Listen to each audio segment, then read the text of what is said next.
தங்கமுன்னு ஊரு ஒன்ன மேல தூக்கி வைக்கும், திண்டுக்கல் பூட்டு 2 மாட்டி பூட்டி வைக்கும், விட்டுவாடி ராசாத்தி. உன்னை இப்படி உசுரோட இம்பிட்டு பெரிய ஆளா பாக்குறதுக்கு நீ செத்து போயிட்டன்ற செய்தி கேட்டிருந்தா கூட சந்தோஷமா மனசுக்கு நிறைவா இருந்திருக்கும்டா.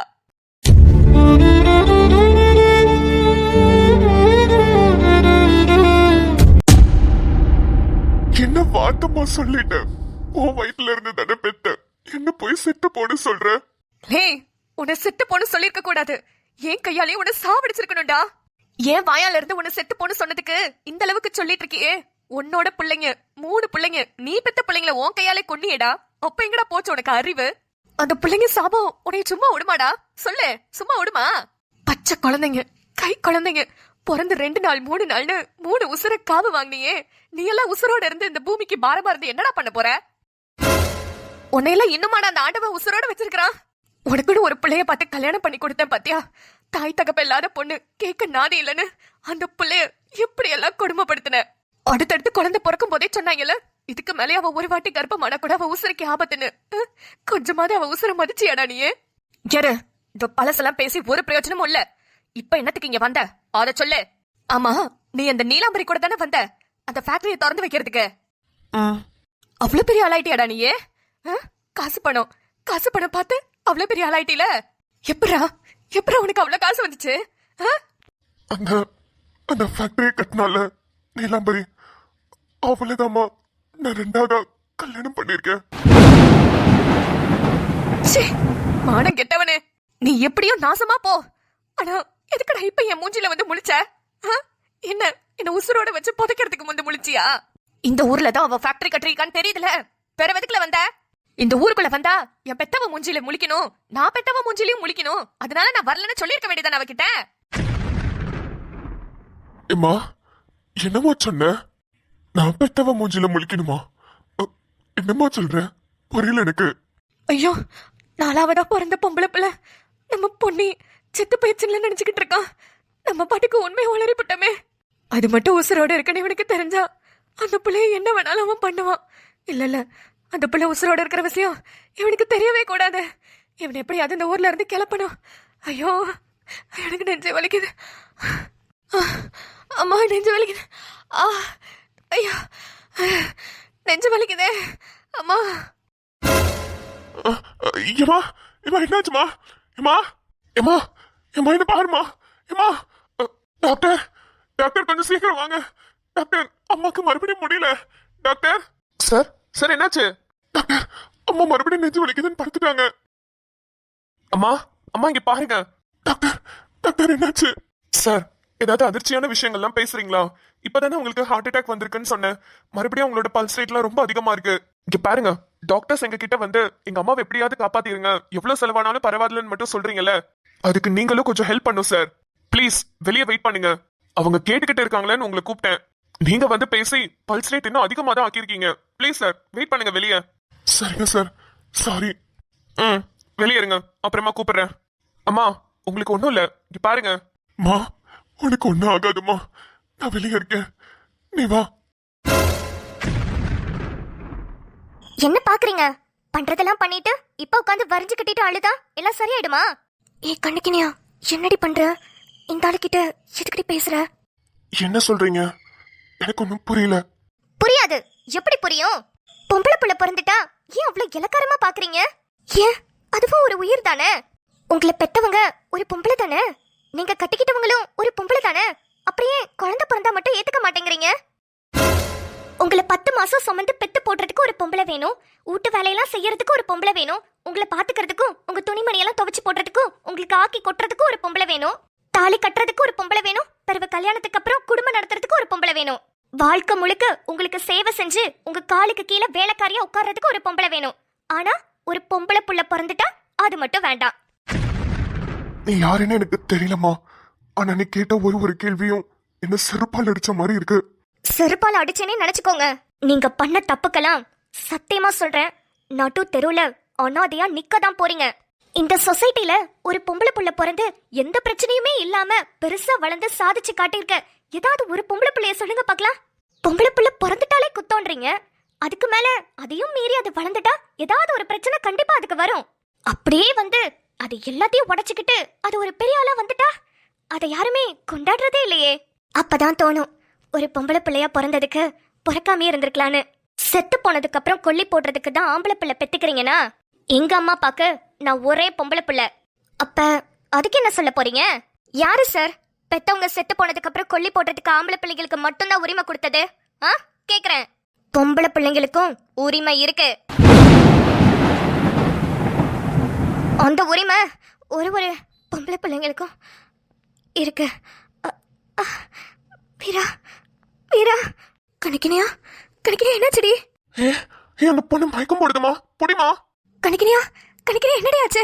இங்க பாரு கணக்கினியா, நல்லா தானடி பேசிட்டு இருந்த, திடீர்னு என்னடி ஆச்சு? கணக்கினியா எந்திரிடி. Doctor doctor. இருமா, நான் கூப்பிடுறேன். டாக்டர். கணக்கினியா, ஐயோ மாமாவும் முத்தண்ணனும் இந்த நேரம் பார்த்து கீழே போயிட்டாங்களே. கணக்கினியா எந்திரிடி. என்னாச்சு என்னாச்சு? டாக்டர், கணக்கினியா நல்லா தான் பேசிக்கிட்டு இருந்தா, திடீர்னு மயக்கம் வந்துச்சு டாக்டர். பக்கத்துல தான் வார்டு இருக்கு, அட்மிட் பண்ணுங்க, என்னன்னு செக் பண்றேன். Okay doctor. கணக்கினியா. நர்ஸ் சீக்கிரம் வாங்க, இட்ஸ் an எமர்ஜென்சி. இப்போ ஓகேவா? சார், ஒரு மாதிரி கிறுகிறுன்னு தலை சுத்துது. நல்லா தான் இருந்தேன், ஆனா என்னாச்சு ஒரு மாதிரியா இருக்கு. ஒன்றும் இல்லை, பதட்டப்படாதீங்க. ஆமா, காலையில என்ன சாப்பிட்டீங்க? நேத்து சோறு மிச்சம் இருந்தது, அதை தண்ணி ஊற்றி வச்சிருந்தேன். காலையில தயிர் ஊற்றி அதுதான் கரைசி சின்ன வெங்காயம்லாம் போட்டு பழைய சோறு தான் சார் சாப்பிட்டேன். ஹெல்த்தியான ஃபுட் தான் சாப்பிட்ருக்கீங்க, அப்புறம் ஏன் மயக்கம் வந்தது? சரி, உங்களுக்கு கல்யாணம் ஆகி எத்தனை நாள் ஆகுது? 10 மாசம் ஆகுது sir. Oh okay, if you don't mind நான் ஒரு விஷயம் கேட்குறேன். ப்ரெக்னெண்ட்டாக எதுவும் இருக்கீங்களா? இல்லை சார். சரி ஓகே, பிளட் டெஸ்ட் மட்டும் எடுத்து பார்த்துடலாம், நான் என்னன்னு சொல்கிறேன். பிளட் டெஸ்டா? சார், நான் நல்லா தான் இருந்தேன், திடீர்னு எனக்கு என்னாச்சு? ஒன்றும் இல்லை மேம், சும்மா சாதாரண பிளட் டெஸ்ட் தான். உங்கள் உடம்புல வேற ஏதாவது ப்ராப்ளம் இருக்கான்னு செக் பண்ணுறதுக்கு தான். என் உடம்புல என்ன ப்ராப்ளம் இருக்க போகுது சார்? இதுவும் வேண்டாம். பயப்படாதீங்க, ஒரு பிளட் டெஸ்ட் தானே, அதில் என்ன ஆகிட போகுது?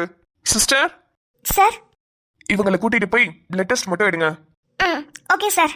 அப்புறம் வெளியே உட்காந்துருக்காரு இல்லையா, அவர் பில் கட்டிட்டாரான்னு மட்டும் கேட்டுருங்க. கட்டலன்னா அப்பப்போ பில்ஸ் கொடுத்து செட்டில் பண்ண சொல்லுங்க.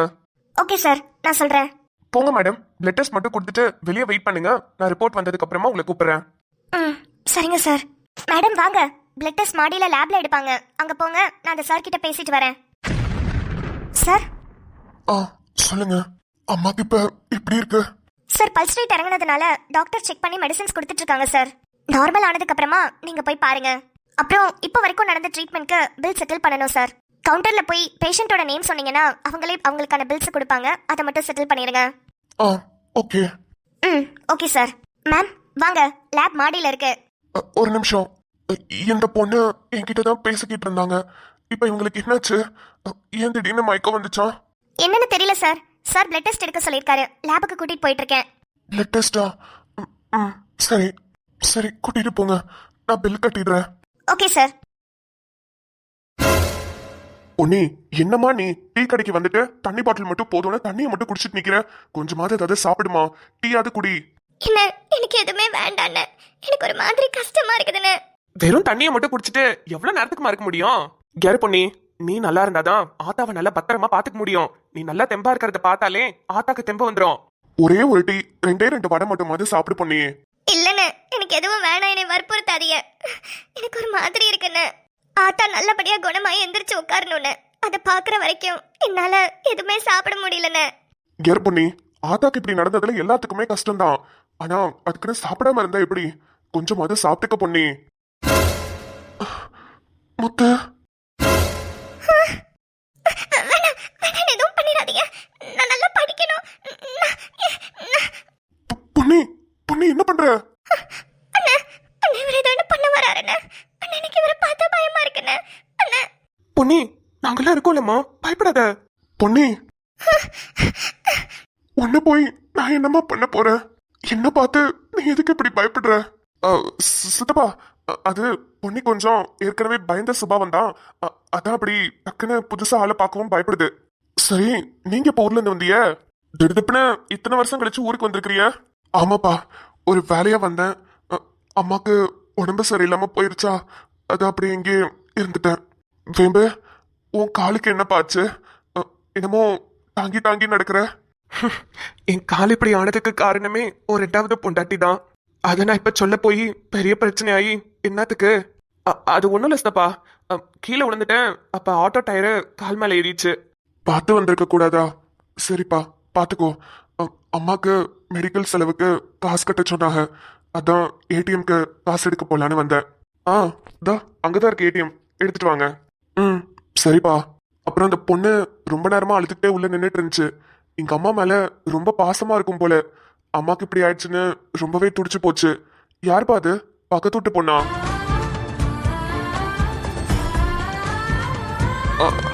ஆமா சித்தப்பா, நம்ம வீட்டுக்கு பக்கத்துல தான் இருக்குது. அம்மா அப்பாலாம் யாரும் கிடையாது. அதான் ஆத்தா நல்லா பாத்துக்கிடுச்சு. அது அழுதப்பே தெரிஞ்சது. நல்லா பாத்துக்கிடுங்க. நான் ஏடிஎம்ல காசு எடுத்து கட்டிடுறேன். ஐயோயோ, ஒரு விஷயம் சொல்ல மறந்துட்டேனே. ஏப்பா, இந்த நீளமா ஜடை வச்சுக்கிட்டு உன் பக்கத்துல ஒரு பிள்ளை நின்றுட்டு இருந்துச்சுல முத்து, அந்த பிள்ளை யாரு? யாரு சித்தப்பா கேக்குறீங்க? நீளமா ஜடை வச்சிருக்குமேப்பா, நல்ல வெள்ளையா கூட இருக்குமே, ஒல்லியா. 2 பொண்ணுங்களை உங்க கூட பார்த்தேன், அதான் கேக்குறேன். ஓ, அதுக்கு கேக்குறீங்களா? நீளமா ஜடை வச்சிருந்தது என்னோட பொண்டாட்டி தான். அவ கூடவே நிக்கிறது நம்ம வேம்போட பொண்டாட்டி. அந்த நீளமா முடி இருக்கிற பொண்ணுக்கு தான் ஏதோ மயக்கம் வந்துருச்சுப்பா. அந்த பிள்ளைய டாக்டர் செக் பண்ணிட்டு இருக்கிறாங்க. ஏதோ பிளட் டெஸ்ட்லாம் எடுக்கணும்னு சொல்லிட்டு இருக்கிறாங்க. கணக்கினியா மயக்கம் போட்டுருச்சா? என்ன சித்தப்பா சொல்றீங்க? ஆமாப்பா, அந்த பொண்ணு என்கிட்ட வந்து பேசிட்டு இருந்துச்சு. திருத்துப்புன்னு மயக்கம் வந்துருச்சு. அப்புறம் போய் டாக்டர் கூட்டு போய் செக் பண்ணாங்க. அப்ப டாக்டர் பிளட் டெஸ்ட்லாம் எடுக்க சொல்லியிருக்கிறாங்க. நீங்க போய் வருஷ பாருங்க. கண்ணிக்கிறியா முத்து, வா போலாம். பொண்ணி, நீ வா. மதனி, என்ன இருக்கும்? அண்ணா, வாங்கண்ணே, பெருசா போலாம். மதனிக்கு ஒன்றும் இருக்காது, நல்லதா இருப்பாங்க. வாங்க போய் பார்க்கலாம். கண்ணிக்கினியா, கண்ணிக்கினியா. சார், ரிப்போர்ட் வந்துருச்சா? ரிப்போர்ட் வந்துருச்சுங்க, பார்த்துட்டு இருக்கேன். கண்ணிக்கினியா. ஏனுங்க? ஏய், என்னல ஆச்சு உனக்கு? காலையில இருந்து நல்லா தானே இருந்த, நல்லாவும் சாப்பிட்டு திடீர்னு இப்படி மயக்கம் வந்துச்சு உனக்கு? ஏனுங்க, எனக்கு ஒண்ணுமே புரியலைங்க. நானும் காலையில நல்லா தானே சாப்பிட்டு எடுத்துட்டு இருந்தேன். எனக்கு என்ன ஆச்சுன்னு எனக்கே தெரியலைங்க. டாக்டர் பிளட் டெஸ்ட் எடுக்க சொன்னாங்க. அவங்க தான் எடுத்து ரிப்போர்ட் இப்பதான் வந்திருக்குது. டாக்டர், டாக்டர் என்னாச்சு டாக்டர்? பிளட் டெஸ்ட் எடுத்தீங்களா? ரிப்போர்ட்ல என்ன இருக்கு? பயப்படுற மாதிரி ஒன்றும் இல்லையே. அவ நல்லா சாப்பிட்டு எடுத்து நல்லா தான் இருக்கா. இன்னும் சொல்ல போனா அவ கராத்தே பிளேயரு, கராத்தேலாம் கூட நல்லா விளையாடுவா. ஐயோ, இருங்க இருங்க இருங்க, ஒன்றும் இல்ல. அவங்க நல்லா ஹெல்த்தியா தான் இருக்காங்க. பயப்படுற மாதிரிலாம் ஒன்றும் இல்ல. பயப்படுற மாதிரி ஒன்றும் இல்லைன்னா மயக்கம் வந்துருச்சுன்னு சொன்னாங்க. ஆமாங்க, மயக்கம் தான் வந்துருச்சு. அதான் பிளட் டெஸ்ட் எடுத்து பார்த்தேன். ஒன்றும் பயப்படுற அளவுக்கு இல்ல. ரொம்ப ரொம்ப சந்தோஷமான விஷயம் தான். மயக்கம் வருது யாருக்காவது சந்தோஷமா இருக்குமா? என்ன சொல்றீங்க? ஏங்க, சாப்பிடாம இருந்து உடம்புக்குள்ள ஏதாவது பிரச்சனைனா தான் மயக்கம் வருமா? ஏன் பிரெக்னெண்டா இருந்தா மயக்கம் வராதா? டாக்டர், டாக்டர் என்ன சொல்றீங்க? ஆமாங்க, எல்லாம் நல்ல விஷயம் தான். கண்ணிக்கினியால் இஸ் பிரெக்னென்ட். அவங்க கர்ப்பமா இருக்காங்க. கண்ணிக்கினியா, ஆராரிராரிரோ கெட்டுதம்மா, நீரினில் வந்தது இந்நிஜமா. ஏனுங்க, ஏனுங்க, நம்ம நம்ம அம்மா பார்க்க போறோங்க. நெஞ்சம் ஆனந்த மேகத்தில் ஊஞ்சலும் ஆடுதம்மா. ஆமா கண்ணிக்கினியா, என்னால நம்பவே முடியல. உனக்கு மயக்கம்னு சொன்னோன்னே சத்தியமா ஒரு நிமிஷம் எனக்கு உசுரே போயிருச்சு. இப்ப இன்னொரு உசுறு உன் வயிற்றுக்குள்ள வளருதுன்னு நினைக்கும் போது ரொம்ப ரொம்ப சந்தோஷமா இருக்கு. ஆமாங்க, எனக்கு மயக்கம் வந்தப்ப கூட நான் சத்தியமா எதிர்பார்க்கல. சார், ஒரு 5 minutes வெயிட் பண்ணுங்க. எவ்வளோ டேஸ் ஆகுது என்னன்னு செக் பண்ணிட்டு ஃபர்ஸ்ட் ஸ்கேன் எடுத்து பார்த்துருவோம். ஏன்னா ஹார்ட் பீட் செக் பண்ணணும். குழந்தையோட இதய துடிப்பெல்லாம் இப்பவே கேட்கலாமா? எத்தனை நாள் ஆகுதுன்னு பார்த்துட்டு அதுக்கேற்ற மாதிரி குழந்தையோட ஹார்ட் பீட்டை நம்மளால கேட்க முடியும். சரிங்க சார், கொஞ்சம் வெயிட் பண்ணுங்க, இதோ இப்ப வரோம். ஏனுங்க, உங்களுக்கு எப்படிங்க விஷயம் தெரியும்? பொண்ணைய சாப்பிட கூட்டிட்டு போனேன்லம்மா, அப்பதான் பாண்டியன் சித்தப்பா, அத பொண்ணியோட அப்பா வந்தாங்க. அவர் தான் சொன்னாரு, நீளமான முடி இருக்கிற அந்த பொண்ணுக்கு மயக்கம் வந்துருச்சுன்னு சொன்னாரு. எனக்கு கையும் ஓடல காலும் ஓடல, வேகமா ஓடி வந்துட்டோம். அவரு சொன்னாரா? ஏனுங்க, நான் உங்ககிட்ட ஒண்ணு கேட்கலாமா? என்னம்மா கேளு. இல்ல, உங்க சித்தப்பா தானே அவரு? பொம்பளை பிள்ளைங்களே வெறுத்துட்டு 3 பொம்பளை பிள்ளைங்களையும் கொன்னுட்டாரு. அதுவும் கை குழந்தைங்கள மனசாட்சி இல்லாம கொன்னாரு. ஆமாமா, இப்ப எதுக்கு அதெல்லாம் பத்தி பேசிட்டு இருக்க? நம்ம சந்தோஷமான விஷயத்த பத்தி மட்டும் பேசுவோம். இல்லைங்க, அத கேட்கல. உங்க சித்தப்பாக்கு பொம்பளை பிள்ளைங்கனாலே பிடிக்காதுல்ல. உங்களுக்கும் அந்த மாதிரி ஏதாவது இருக்குமான்னு கேட்டேங்க. நம்மளுக்கு பொம்பளை பிள்ளை பிறந்துச்சுன்னா நீங்க என்ன பண்ணுவீங்க? கண்ணிக்கினியா, நம்மளுக்கு மட்டும் பொம்பளை பிள்ளை பிறந்துச்சுன்னு வச்சுக்கோயேன், இந்த உலகத்திலேயே என்னை விட சந்தோஷமா இருக்கவன் யாருமே இருக்க மாட்டான். ஐயோ, ஒரு நிமிஷம் பயந்துட்டேனுங்க. பின்ன யாராவது பொம்பளை பிள்ளைய போய் பிடிக்கலன்னு சொல்லுவாங்களா? பொம்பளை பிள்ளை பிறந்தா தேவதை மாதிரி வளர்ப்பேன், ஆம்பளை பிள்ளை பிறந்தா ராஜா மாதிரி வளர்ப்பேன். எனக்கு பொம்பளை பிள்ளை ஆம்பளை பிள்ளைலாம் கிடையாதுமா. நல்லபடியா குழந்தை பிறந்து நீயும் நல்லபடியா இருக்கணும், எனக்கு அதுதான் முக்கியம். ஆமாங்க, எனக்கும் அதுதான். பொம்பளை பிள்ளையோ ஆம்பளை பிள்ளையோ குழந்தை நல்லபடியா பிறந்தா போதும். ஏய் கணிக்கணியா, இந்த சந்தோஷமான விஷயத்த முதல்ல வேம்புக்கிட்டையும் வீரா கிட்டையும் சொல்லணும். அவங்க தான் நம்மளை விட ரொம்ப ரொம்ப சந்தோஷப்படுவாங்க. ஆமாங்க, வீரா கூட அடிக்கடி சொல்லிக்கிட்டே இருப்பா, உனக்கு பிள்ளை பிறந்துருச்சுன்னா என் கையில தூக்கி கொடு, நான் வளர்த்துக்கிறேன்னு சொல்லுவா. நம்ம பிள்ளைக்கு நம்ம மட்டும் அம்மா அப்பா கிடையாதுங்க. வீராமா வேம்பாப்பான்னு அவங்களையும் அம்மா அப்பான்னு சொல்லிதான் வளர்க்கணும். அவங்களும் பாவம் ரொம்ப ஆசைப்படுவாங்க. ஆமா கணிக்கணியா, நீ சொல்றது சரிதான். எல்லாருமே நம்மளோட ஃப்ரெண்ட்ஸ அத்தை மாமான்னு தான் கூப்பிட்டு வளர்ப்பாங்க. ஆனா நம்ம அம்மா அப்பான்னு தான் கூப்பிட சொல்லி வளர்க்கணும். ஆமாங்க. எக்ஸ்கியூஸ் மீ டாக்டர், இம்மீடியட்டா இவங்களுக்கு ஸ்கேன் பண்ணணும், சீக்கிரம் வாங்க. டாக்டர் என்னாச்சு, ஏன் ஒரு மாதிரி பதட்டமா பேசுறீங்க? இல்ல, பிளட் டெஸ்ட் ரிசல்ட்ல பிரெக்னன்சி பாசிட்டிவ்னு வந்துருச்சு. ஆனா எனக்கு வேற சம்திங் டவுட் இருக்கு. நீங்க சீக்கிரம் கூட்டிட்டு வாங்க. வேற டவுட்டா? டாக்டர், டாக்டர் எனக்கு என்னாச்சு? ஐயோ பதட்டப்படாதீங்க, நான் ஃபர்ஸ்ட் என்னன்னு செக் பண்ணாதானே உங்ககிட்ட சொல்ல முடியும். எனக்கு ஏதோ ஒரு விஷயம் டவுட்டா இருக்கு, நீங்க சீக்கிரம் கூட்டிட்டு வாங்க. சிஸ்டர், சீக்கிரம் உங்களுக்கு ஸ்கேன் அரேஞ்ச் பண்ணுங்க.